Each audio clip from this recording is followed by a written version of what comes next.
സംസ്ഥാനത്ത് വീണ്ടും power cut ഏർപ്പെടുത്തിയതോടെ ജനങ്ങൾ കടുത്ത അമർഷത്തിലാണ്. ഫോർട്ട് കൊച്ചിയിൽ പവർ കട്ടിനെ തുടർന്ന് അർദ്ധരാത്രിയിൽ KCB ഓഫീസിലെത്തിയ യുവാവ് അക്രമാസക്തനായി ഒരു ദിവസം തുടർച്ചയായി 2 തവണ വൈദ്യുതി മുടങ്ങിയതിൽ ക്ഷമകെട്ട യുവാവ് ജീവനക്കാരെ അധിക്ഷേപിക്കുകയും ഓഫീസ് അടിച്ചു തകർക്കാൻ ശ്രമിക്കുകയും ചെയ്തു.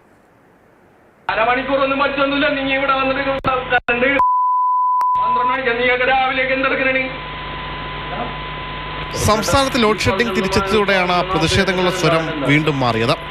ഫോർട്ട് കൊച്ചിയിൽ വ്യാഴാഴ്ച രാത്രി 2 തവണയാണ് കറണ്ട് പോയത്. ഇതിൽ ക്ഷുഭിതനായി KCB ഓഫീസിലേക്ക് ഒരു യുവാവ് എത്തുന്നു.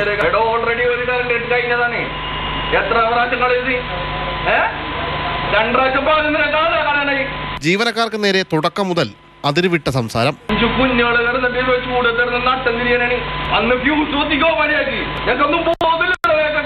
രാത്രിയിൽ വൈദ്യുതി വിതരണം തുടർച്ചയായി 2 തവണ നിലച്ചതാണ് യുവാവിനെ പ്രകോപിപ്പിച്ചത്.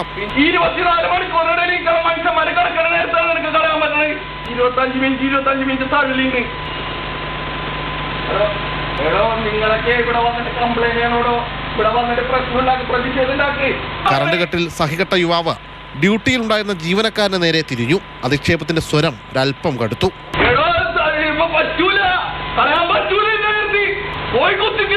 പിന്നാലെ ജീവനക്കാരനെ കയ്യേറ്റം ചെയ്യാനായി ശ്രമം. അരിശം തീർന്നില്ല.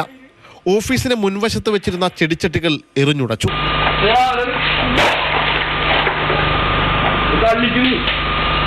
സംസ്ഥാന സർക്കാരിന്റെ അപ്രഖ്യാപിത തീരുമാനമാണ് ഈ പവർ കട്ടെങ്കിലും ഈ ജനരോഷം മുഴുവൻ നേരിടേണ്ടി വരുന്നത് രാത്രികാലങ്ങളിൽ ജോലി ചെയ്യുന്ന KSEBയിലെ ജീവനക്കാരാണ്. അയാൾ വന്ന ഉടനെ തന്നെ ഫസ്റ്റ് ജനലിൽ ഇങ്ങനെ ഇടിച്ചിട്ടാണ് വന്ന് കയറിയിട്ട് നമ്മുടെ ഓപ്പറേറ്ററിൻ്റെ അടുത്ത് ഒത്തിരി മോശമായിട്ടൊക്കെ സംസാരിച്ച്, പിന്നെ ഫോൺ കയ്യേറി. അതായത് നമ്മൾ സംസാരിക്കേണ്ട ഫോൺ പുള്ളി കയറി 2-3 കൺസ്യൂമറിന്റെ അടുത്തൊക്കെ സംസാരിക്കേണ്ടായി. ഗ്ലാസിന്റെ അകത്തോട്ട് കൈയിട്ടിട്ടാണ് പുള്ളി പ്രകോപനമായിട്ട് സംസാരിച്ചത്. അതായത് നമ്മൾ ഈ ചെടിച്ചട്ടി എടുത്ത് അടിച്ച് 2 പൊട്ടിച്ചു. സംഭവത്തിൽ ഫോർട്ട് കൊച്ചി പോലീസ് കേസെടുത്ത് അന്വേഷണം ആരംഭിച്ചിട്ടുണ്ട്. ദൃശ്യങ്ങൾ വ്യക്തമാണെങ്കിലും അക്രമിയെ ഇതുവരെ തിരിച്ചറിയാനോ കണ്ടെത്താനോ പോലീസിന് കഴിഞ്ഞിട്ടില്ല. മാതൃഭൂമി ന്യൂസ്, കൊച്ചി.